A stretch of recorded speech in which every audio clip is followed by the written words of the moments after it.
Dear viewers, welcome again to the analysis of YOLENO TV. I'm glad you're well from wherever you're watching this channel.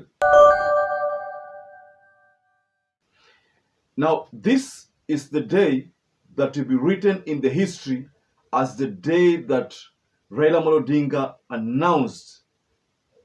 officially announced the mass action.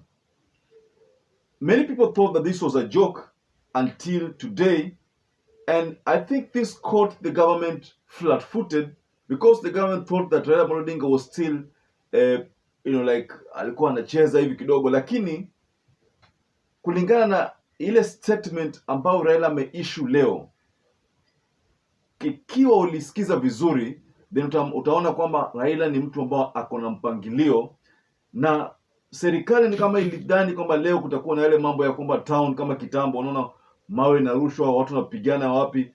Sasa unaona kwamba serikali ilikuwa imeandaa mapolisi kama wote kila mahali, lakini Raila alikuwa na plan nyingine tofauti kabisa, mbinu tofauti kabisa na vile walitarajia.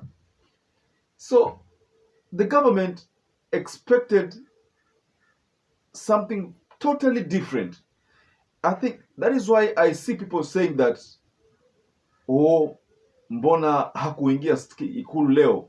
Hapana, everything has a plan. This thing is supposed to gradually, it's supposed to be like something that starts from it is supposed to be something that starts from zero to some particular level.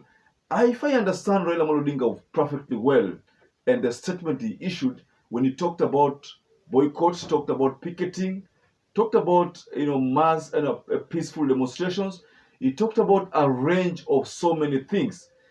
What Raila was trying to say was trying to tell the people that you have a right to picket, a right to peaceful demonstration, a right to to boycott, a right to. Those are some of the ways you can force the government to communicate or force the government to listen to you.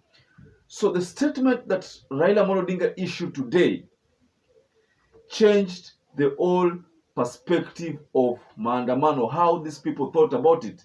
Because if I listen to Jicho Pevu, that is Muhammad Ali, this the member of parliament for Nyali, if you listen to the statement very well, then Jicho Pevu was trying to say that ile mambo ya wale ambao walikuwa short wakati ule, wale ambao walifanywa hivyo wakati ule. So the question that I almost found myself asking Jicho Pevu is, who shot these people? Was it Raila who did that, or the supporters of Raila who did that, or is it the state?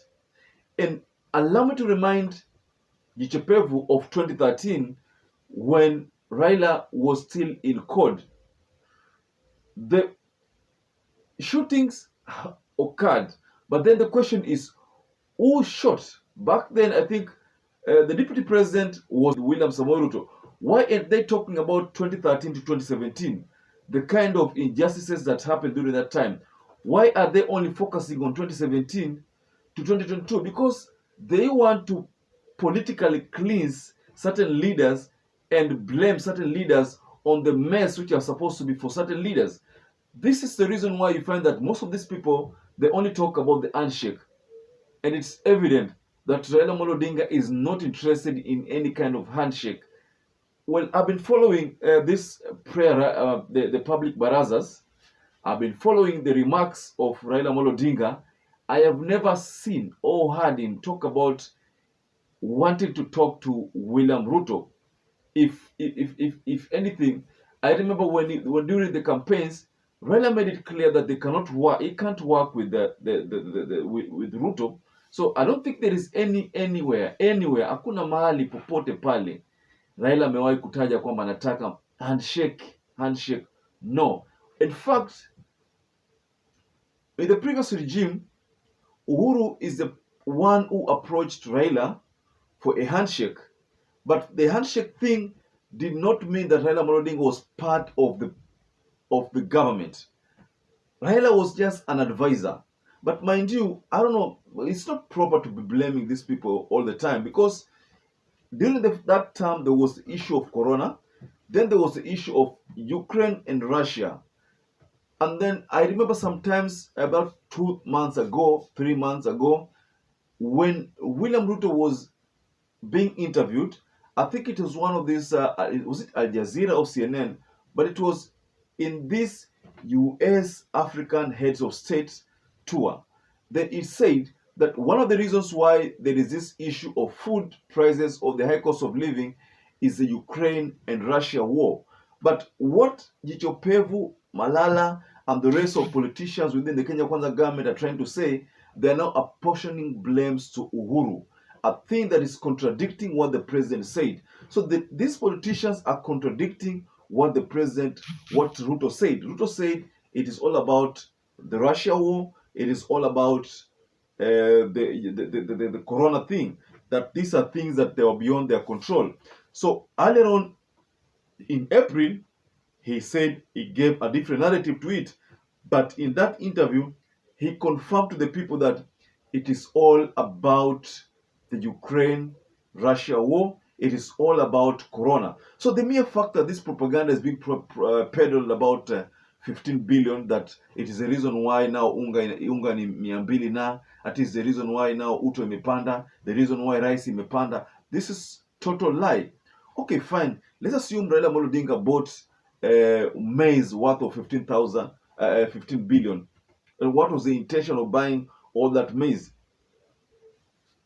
So if those maize were bought and starched in those silos that they say, then what was the intention? Well, if that was done, then why is it that the price of rice skyrocketed, the price of fuel? Are they trying to tell us that even petrol, Raila Amolo Odinga bought all the petrol and stored them somewhere, now petrol iko juu? Now, these propagandas and counter-propagandas are the reasons why you find that this government will not deliver. The government has resorted to propaganda in a bid to try to divert attention of the public. Watu wanataka bei zishuke, but the government inakuja na propaganda nyingi. So this is why I find it pretty strange. And it's the reason why MUTAHI Ngunyi has advised the president about something that is very, very crucial.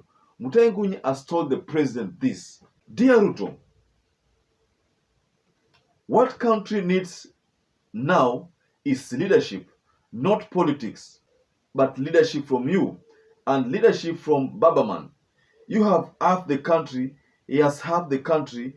Be the bigger man, and MPESA bishops will not give you your counsel. This is a very, very strong message from MUTAHI Ngunyi. It's telling William Ruto that you have half the country, Raila has half the country. The MPESA bishops will not advise you in any way. They will not advise you, because we've not seen these bishops come out clear to advise the president. Most of them, they just been like the yes kind of bishops. That's why the MUTAHI Ngunyi has come out clear to advise Ruto: be the gentleman, be the bigger man. Approach Raila Amolo Odinga and try to talk to him, get to understand his needs and respond to his needs. So this is a message from MUTAHI Ngunyi, and it's strictly to Ruto. But I don't find it possible that Ruto will do it, because the likes of Muhammad Ali, likes of Malala, the likes of Rigathi Gachagua, and a host of other leaders like Sudi will not allow that, because these people don't even see the voice of reason. Ladies and gentlemen, kindly share what your opinions are below the comment section. Once again, I'd like to urge you to stay safe and stay blessed until we catch up again in our next analysis.